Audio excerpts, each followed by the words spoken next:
어떤 여자분이 오랫동안 금식을 해서 화제가 됐는데요.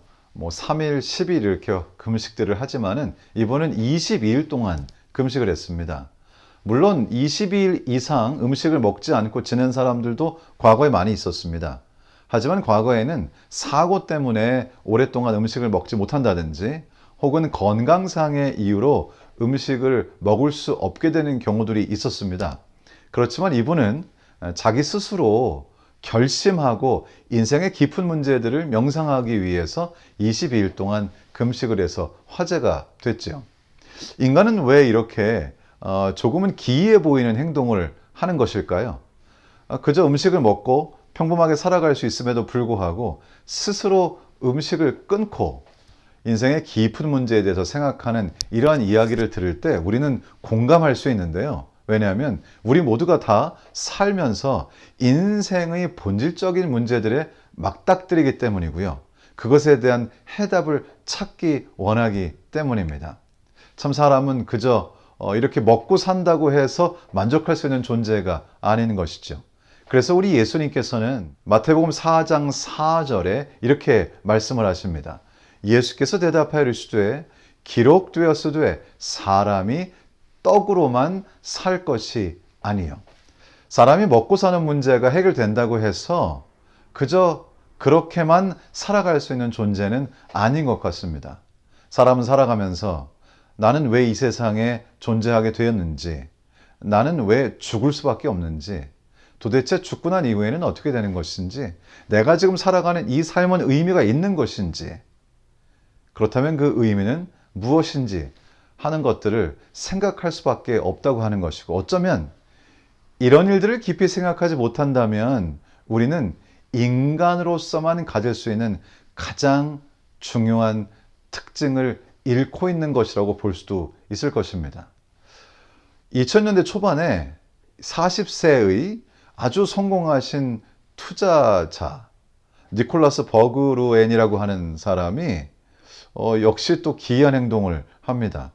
그의 자산은 그 당시에 약 2조 3천억 원 정도가 되는 엄청난 억만장자였습니다. 그런데 40살 어느 날 자신의 집, 심지어는 자신의 모든 개인 소지품까지 다 팔고 자신의 자산을 교육기관과 자선단체에 기부한 후에 자신은 최소한의 물건만을 소유하고 살아가기로 결심하는 기이한 일이 있었습니다. 그는 자신의 집, 자신의 차, 심지어는 자신의 시계까지도 다 팔고 작은 가방 하나와 휴대전화 1개만을 남겨놓고 그리고 다 팔아 기부하고 그리고는 자신의 삶의 새로운 국면을 맞이하게 됩니다. 이것저것을 다니면서 삶의 의미를 찾기 시작하는 것입니다. 결국 언젠가 인간은 인생에 있어서 자신의 존재의 의미를 찾는 일에 시간을 보내고 그리고 급진적인 선택을 하게 될 수밖에 없지 않은가. 혹은 죽기 직전까지 그런 기회를 갖지 못하다가 이제 죽음이 다가와서 죽음의 문턱에서야 그런 생각들을 깊이 하다가 결국 결론을 얻지 못한 채 죽음을 맞이하게 되는 안타까운 현실도 있다는 사실도 저희가 알게 됩니다. 인간은 결국 그저 먹고 사는 문제만 해결된다고 해서 살아갈 수 있는 그런 존재는 아닌 것 같습니다. 인간은 그 이상의 존재, 그리고 그 이상의 높은 생각을 하도록 만들어진 존재라는 사실을 저희가 부정할 수 없지요. 나는 어떻게 해서 여기까지 왔는가? 나는 지금 어디를 향해서 가고 있을까? 나는 왜 존재할까? 혹시 여러분들 중에 아직 이러한 질문들을 심도 깊게 자기 자신에게 해본 경험을 갖지 못했다면 아마 언젠가 여러분은 이러한 아주 본질적인 질문에 맞닥뜨리게 될 것입니다. 인간의 역사 자체가 끊임없이 인간의 본질, 인간이 존재하는 이유, 그리고 삶의 목적, 삶에 관한 진실을 탐구하는 일에 할애됐습니다. 이 질문에 답을 얻지 못한 채 살아가는 삶은 사실 헛헛한 삶이죠. 그래서 어쩌면 우리가 살아가면서 밥을 먹고 돈을 벌고 우리의 인생을 살아가지만 어딘가 마음 한쪽 구석이 헛헛하다고 느끼는 것이 아닌가 하는 생각을 해보게 됩니다. 성경은 그래서 예수 그리스도의 이 말씀을 기록합니다. 처음 읽었던 말씀에 관한 이 해답과 같은 말씀을 이어서 하십니다. 마태복음 4장 4절입니다.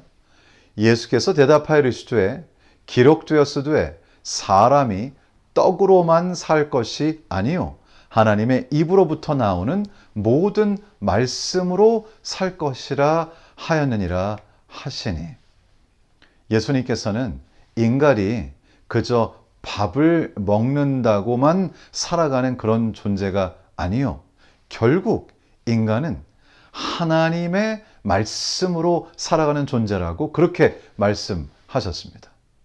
글쎄요, 모든 사람들이 이 말씀에 동의하지는 않겠죠.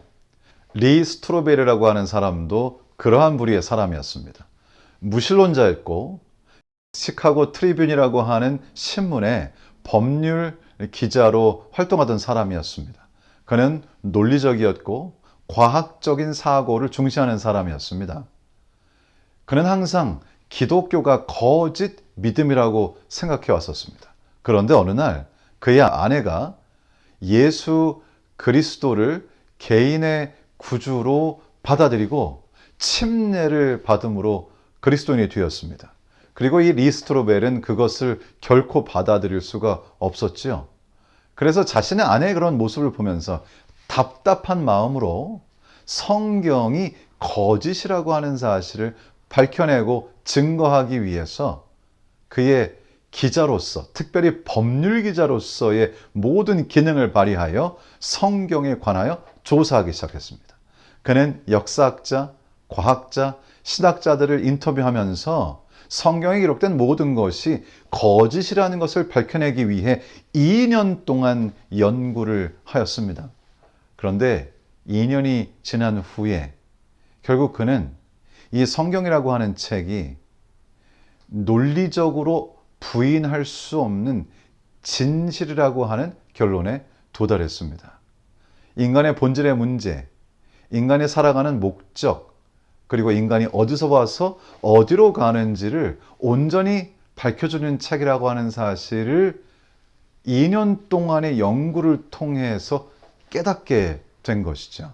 그는 결국 예수 그리스도를 개인의 구주로 받아들이고 주님 앞에 온전히 무릎을 꿇게 되었고, 자신이 그동안 조사하고 연구하고 성경을 부정하기 위해서 모았던 모든 자료들을 토대로 책을 쓰게 되는데, 그 책의 제목이 The Case for Christ입니다. 결국 이 책은 전 세계 수많은 사람들에게 성경이 하나님의 말씀이며 인간이 언젠가는 직면할 수밖에 없는 인간의 본질적인 문제에 해답을 준다는 사실을 깨닫게 하는데 정말 놀랍고 지대한 영향을 끼치게 되었다는 것입니다. 성경은 이 하나님의 말씀에 대해서 그 말씀 자체가 이렇게 기록하고 있습니다. 히브리서 4장 12절입니다. 하나님의 말씀은 살아있고 활력이 있어 좌우의 어떤 날선검보다도 예리하여 혼과 영과 및 관절과 골수를 찔러 쪼개기까지 하며 또 마음의 생각과 뜻을 판단하나니. 하나님의 말씀은 검처럼 사람의 이 영혼을 쪼갠다고 이 말씀을 기록하고 있습니다. 이 말씀에 기록된 이 검이라고 하는 이 단어는 사실 전쟁에 쓰는 칼을 말하는 것이 아니고요, 수술할 때 사용하는 수술 칼을 말하는 단어입니다. 이 말씀은 1세기에 기록되었는데 1세기에도 수술을 했을까요? 예, 1세기에도 수술을 했다는 기록이 있습니다. 당시에 수술을 통해서 결석을 제거했다는 그런 기록도 있습니다.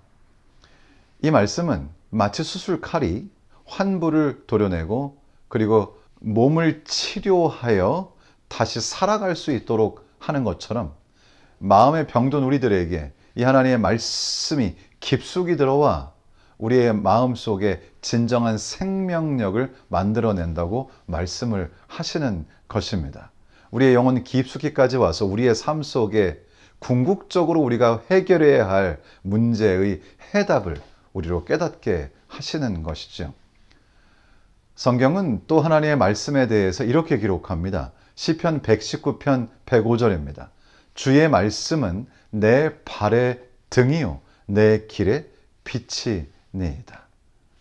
우리 주님의 말씀은 내 발을 어두운 가운데서 옮길 때 내 발을 비춰주고 그리고 내가 어디로 가야 할지 길을 알려주는 것처럼 우리 주님의 말씀은 우리의 앞길을 비춰 내가 이제 어디로 나가야 할지, 무엇을 해야 할지, 무엇이 정말 생명을 살리는 것인지를 가르쳐주는 책이 하나님의 말씀인 성경입니다. 1994년 루안다에 처참한 전쟁이 있었습니다.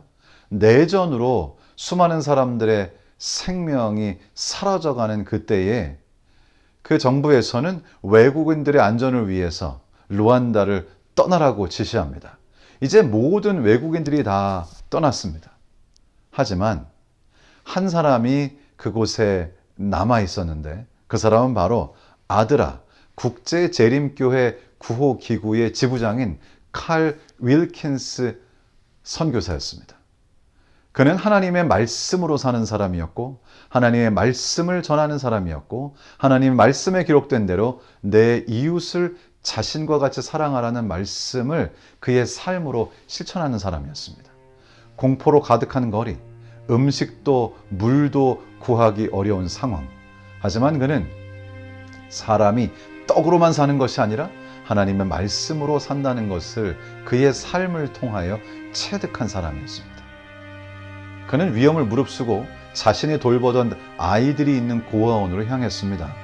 적대적인 군인들이 밖을 지키고 있었고 그곳에 가는 것은 사실 자살행위나 마찬가지였습니다. 하지만 그는 믿음으로 차를 몰고 고아원에 갔습니다. 반란군들이 막아서면서 총구를 그의 머리에 들이댔습니다. 하지만 그는 깊은 숨을 들이마신 뒤에 이렇게 말합니다. 저는 아이들을 도우러 왔습니다. 이들에게는 저 말고는 아무도 없습니다. 그런데 놀라운 일이 벌어졌습니다. 군인들이 그를 해치지 않고 그를 안으로 들여보내 준 것이지요. 굶주리고 약해지고 겁에 질린 아이들이 가득했습니다. 그는 음식과 물을 공급할 방법을 찾아냈고 군인들의 지도자에게 찾아가서 이 아이들을 보호해 줄 것을 강력하게 요청했습니다. 사실은 말이 안 되는 행동의 연속이었지만 그 군인들의 지도자는 이 아이들을 보호해 줄 것을 약속했습니다. 결국 이 선교사는 그곳에 남아서 수많은 사람들의 생명을 건졌으며 대학살 이후에 루안다의 재건을 끝까지 도와 수많은 사람들의 마음속에 깊은 감동을 전해주었습니다. 그를 살리고 고아들을 살리고 루안다의 수많은 사람들의 생명을 살린 것은 빵이 아니라 하나님의 말씀이었습니다. 사람이 떡으로만 살 것이 아니요 하나님의 입으로부터 나오는 모든 말씀으로 살 것이라 하였느니라. 이 주님의 말씀 안에서 진정한 생명을 발견하고 내가 살아갈 이유를 발견하며 인생의 목적을 깨닫고 그리고 정말 열정적으로 살만 나게 이 세상의 삶을 함께 살아가시게 되기를 우리 주님 예수님의 이름으로 축원합니다.